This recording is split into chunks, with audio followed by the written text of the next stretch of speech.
ఇక వృశ్చిక రాశి వారికి ఎలా ఉండబోతోంది? వృశ్చిక రాశి వారి ఫలితాలు చూసుకున్నట్లయితే వీళ్ళది ఒక రకంగా చాలా చాలా విశేషమైన కాలం చెప్పాలి. ఎందుకు అంటే గురుబలం వీళ్ళకి మంచి అనుకూలంగా ఉంది. ముఖ్యంగా మీరు కనుక వెస్ట్రన్ ఆస్ట్రాలజీ కనుక చూసుకున్నట్లయితే ద్వితీయాధిపతి అష్టమంలో ఉన్న అష్టమాధిపతి ద్వితీయంలో ఉన్న ఆకస్మిక ధనప్రాప్తి యోగం అంటాం.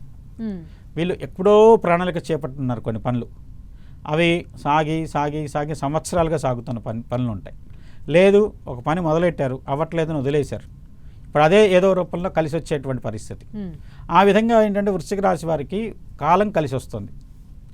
దేశ విదేశాలతో జరిగేటువంటి కొన్ని మార్పులు, లేదంటే ఇంటర్నేషనల్గా జరిగేటువంటి కొన్ని ఒప్పందాలు, లేదంటే వచ్చే సముద్రం మీద జరిగేటువంటి ఎక్స్పోర్ట్ ఇంపోర్ట్స్, ఎగుమతి దిగుమతుల వ్యాపారాలు, ఇలాంటి వాటిలో వచ్చేటువంటి మార్పుల వల్ల అవసరాలు ప్రాధాన్యతలు పెరిగిన దానివల్ల దాంట్లో అంతిమంగా వృశ్చిక రాశి వారు ఎక్కువ లబ్ధి పొందుతున్నారు. తద్వారా ఏంటంటే వీళ్ళకు చాలా అద్భుతమైన కాలం. అలానే ఈ రాశిలో ఎవరైనా వివాహ ప్రయత్నాల్లో ఉన్న వాళ్ళకు వివాహ ప్రయత్నాలు కలిసి వస్తాయి. తర్వాత చదువుకునే విద్యార్థులకి చదువు బాగుంటుంది. ఆర్థిక పరంగా మటుకు అత్యద్భుతమైన కాలం. ఖచ్చితంగా ఈ రాశి వారికి ఈ సంవత్సరంలో ఒక పెద్ద మొత్తంలో ధనం అందుతుంది. అది వ్యాపారం వల్ల కావచ్చు, క్రయ విక్రయాల వల్ల కావచ్చు, లేదంటే వచ్చేసి ఆర్థిక పరిస్థితుల్లో నిల్వ ఉంచినటువంటి పెట్టుబడులు కానివ్వండి, ఫిక్స్డ్స్ కానీ వాటి రూపంలో వచ్చేసి మెచ్యూర్ అయ్యి రావటం కావచ్చు. ఇలాంటి రూపంలో ఏదో రూపంలో వృశ్చిక రాశి వారు ఆర్థిక లబ్ధిని పొందుతున్నారు.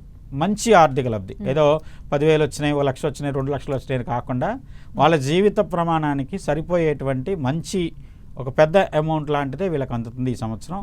తద్వారా ఏంటంటే వీళ్ళకు ఉన్నటువంటి చాలా దీర్ఘకాలిక ఉన్నటువంటి అవసరాలు తీరుతాయి. తద్వారా ఏంటంటే వీళ్ళకి మంచి పురోగతి లభిస్తుందని చెప్పచ్చు. చాలా బాగుంది వృశ్చిక రాశి వారికి.